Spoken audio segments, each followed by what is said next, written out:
Joshua 2. Then Joshua son of Nun secretly sent 2 spies from Shittim. "Go look over the land," he said, "especially Jericho." So they went and entered the house of a prostitute named Rahab and stayed there.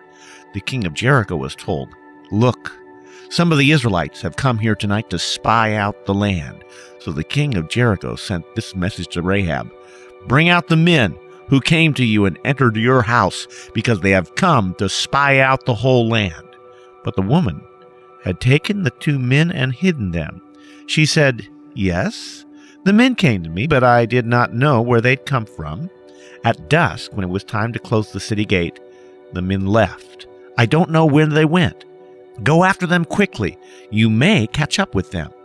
But she had really taken them up to the roof and hidden them under the stalks of flax she had laid out on the roof. So the men set out in pursuit of the spies on the road that leads to the fords of the Jordan, and as soon as the pursuers had gone, the gate was shut.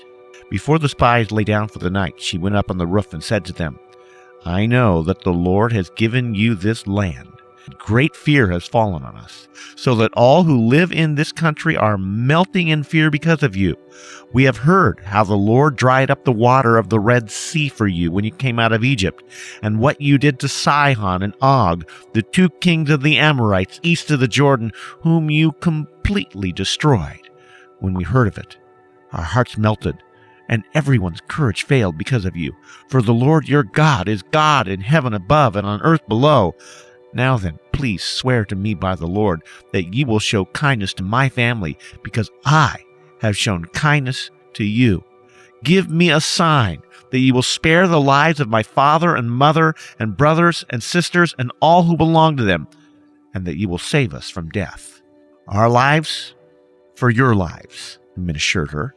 "If you don't tell what we are doing, we will treat you kindly and faithfully when the Lord gives us the land." So she let them down by a rope through the window, for the house she lived in was part of the city wall. Now she said to them, "Go to the hills so the pursuers will not find you. Hide yourselves there for 3 days until they return. Then go your way." The men said to her, "This oath you made us swear will not be binding on us unless, when we enter the land, you have tied this scarlet cord in the window through which you let us down, and unless you have brought your father and mother, your brothers, and all your family into your house. If anyone goes outside your house into the street, his blood will be on his own head. We will not be responsible. As for anyone who is in the house with you, his blood will be on our head if a hand is laid on him. But if you tell what we are doing, we will be released from the oath you made us swear." "Agreed," she replied. "Let it be as you say." So she sent them away, and they left, and she tied the scarlet cord in the window. When they left, they went to the hills and stayed there 3 days, until the pursuers had searched all along the road and returned without finding them. Then the 2 men started back. They went down out of the hills, forded the river, and came to Joshua son of Nun, and told him everything that happened to them.